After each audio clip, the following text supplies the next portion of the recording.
We are back here at Atlantic Health System, home of Atlantic Sports Health with Dr. Martins, and we are going to be talking about genetic testing for sport. A lot of companies out there are offering these types of tests for athletes to see what sport you can excel in.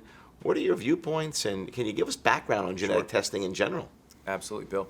So you're right. In the last 5 years or so, we've seen a tremendous increase in the direct-to-consumer genetic testing. Things like 23andMe and other companies that are offering these services. And some have really found a niche in terms of sports performance testing, looking at certain genes that have been reported to be able to code for sprinters versus endurance runners or muscle strength, type 1, type 2 fibers. So a little bit of background probably would be important here.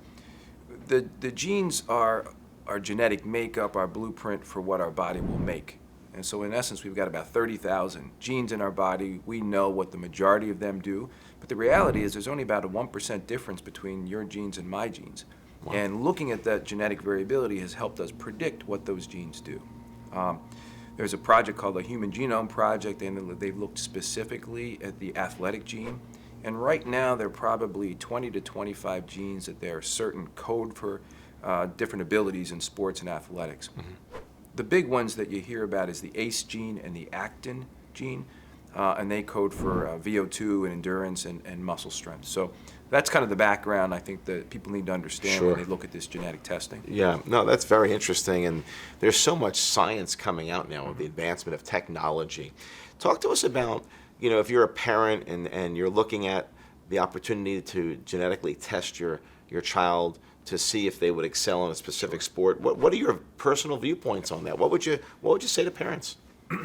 Well, we here at Atlantic Health have a very large and robust genetic department, and they do a lot of genetic testing. I discourage my patients from doing it for the reasons for sports and performance. I think if you've got risk factors in your family and are looking for concerns about cancers, other things, I think it makes a lot of sense. But I really discourage our parents from testing their kids to see if they have these sports performance genes.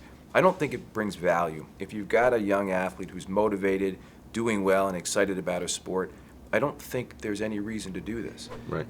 It could discourage them from doing the sport if they don't have the gene, and I don't think it brings value if they do have the gene. So I tell parents to avoid these direct-to-consumer testing for sports performance. Yeah, I couldn't agree more. I've got two sons in high school sports, junior and a freshman, competing in basketball, football, and I don't think it brings value either, because at the end of the day, these genes are testing if you're able to become world class. Correct. Well, let's first get our athletes to be able to compete at the high school level and enjoy their experience at high school, and if they do well, maybe they'll go on to college.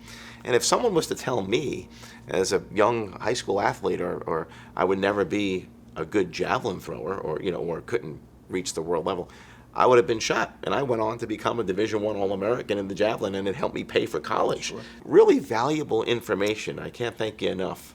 Thanks, Bill. Thanks so much. Appreciate it.